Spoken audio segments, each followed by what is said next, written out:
বন্ধুরা আসসালামু আলাইকুম, welcome back to my channel. আজকে আমি আপনাদের মাঝে মজাদার একটি গাজরের হালুয়া রেসিপি নিয়ে হাজির হয়ে গেলাম। তো খুব সহজ এবং সিম্পলভাবে গাজরের এই রেসিপিটা আপনাদের মাঝে শেয়ার করব। গাজর এখন সব সময় পাওয়া যায়, কিন্তু শীতের এই সময়টা গাজর অ্যাভেলেবল পাওয়া যায়। তো গাজর দিয়ে আমি হালুয়া রেসিপিটা আপনাদের মাঝে শেয়ার করব। তো দেখতে থাকুন। আমি 1 কেজি পরিমাণ গাজর নিয়েছি। গাজরটা আমি পিলার দিয়ে ছিলে নিয়েছি, ছিলে সুন্দরভাবে ধুয়ে পরিষ্কার করে নিয়েছি। এবার আমি গাজরটা গ্রেটার দিয়ে গ্রেট করে নেব। আপনারা চাইলে চিকন চিকন করে বটি দিয়েও কেটে নিতে পারেন, কিন্তু গ্রেটার দিয়ে কাটলে গ্রেট করলে ওইটা ভালো হবে। দেখুন আমি এভাবে সবগুলা গ্রেট করে নিব।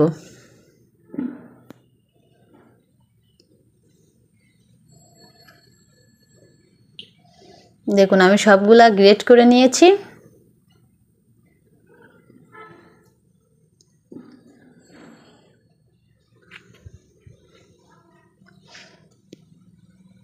সবগুলা গ্রেট করা হয়ে গেছে। এবার আমি রান্নাতে চলে যাব।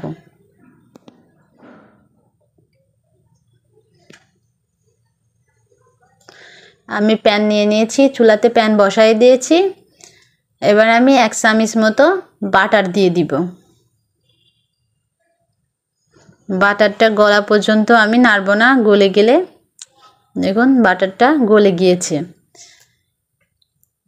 এবার আমি 2-3টা এলাচ দিয়ে দিব, দিয়ে আমি কিছুক্ষণ নেড়ে চেড়ে নিব। এলাচটা দিলে পরে এলাচের স্মেলটা সুন্দরভাবে গাজরের হালুয়ার মধ্যে যাবে, খেতেও অনেক মজা হবে। এবার আমি গাজরটাও দিয়ে দিব, গ্রেট করা গাজরটা দিয়ে দিব। দিয়ে আমি কিছুক্ষণ নেড়ে চেড়ে ভেজে নিব, ভেজে সিদ্ধ করার মতো ভেজে নিব।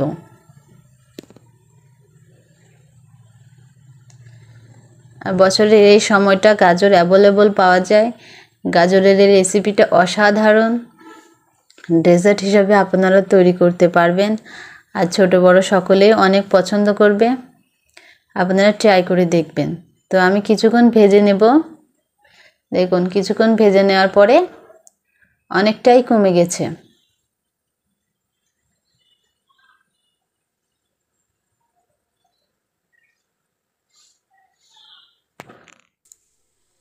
কিছুক্ষণ নেড়ে চেড়ে ভেজে নেব। দেখুন অনেকটাই ভাজা হয়ে গেছে, অনেকটাই শুকায় গেছে, মানে অল্প হয়ে গেছে, সফট হয়ে গেছে।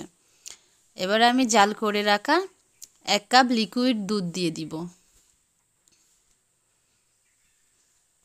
আমি লিকুইড দুধ দিয়ে দিয়েছি। দুধটা দিয়ে আমি আবার কিছুক্ষণ নেড়ে চেড়ে সিদ্ধ করে নেব।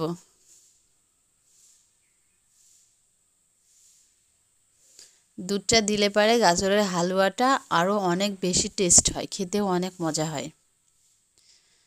দেখুন আবার কিছুক্ষণ আমি সিদ্ধ করে নিয়েছি।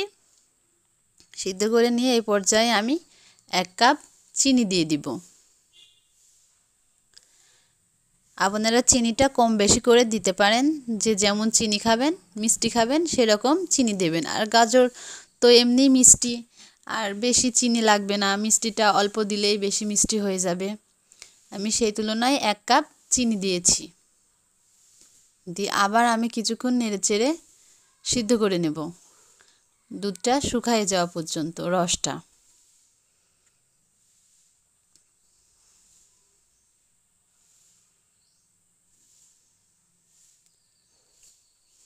রসটা প্রায় শুকিয়ে গেছে। এই পর্যায়ে আমি কিছু বাদাম কুচি করে দেব। আপনাদের কাছে যে বাদামটা থাকবে সেই বাদামটাই কুচি কুচি করে দিয়ে দিতে পারেন। আমি কিচমিচ, চিনাবাদাম আর কাঠবাদামটা কুচি কুচি করে হালুয়ার মধ্যে দিয়ে আবার নেড়ে চেড়ে নিব। হালুয়াটা দেখুন প্রায় হয়ে আসছে, আর যে রসটা ছিল রসটা শুকিয়ে গেছে।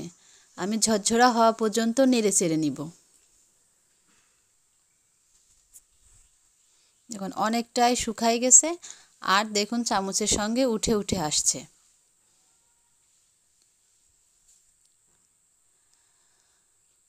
এভাবে শুকনো শুকনো করে আমি হালুয়াটা তৈরি করব।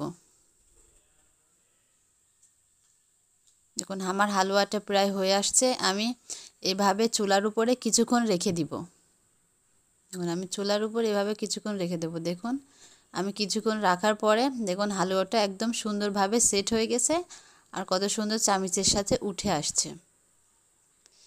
একদম সহজ এবং সিম্পলভাবে আপনাদের মাঝে আমি হালুয়াটা শেয়ার করেছি। তো এবার আমি একটা পাত্রতে বেলে নিব। দেখুন কত সুন্দর একটা লুক আসছে আর আমি একটু ডেকোরেশনের জন্য উপর থেকে আরেকটু বাদাম ছিটিয়ে দিয়েছি। তো আশা করি আমার সহজ এবং সিম্পল ডেজার্ট রেসিপিটা আপনাদের পছন্দ হয়েছে।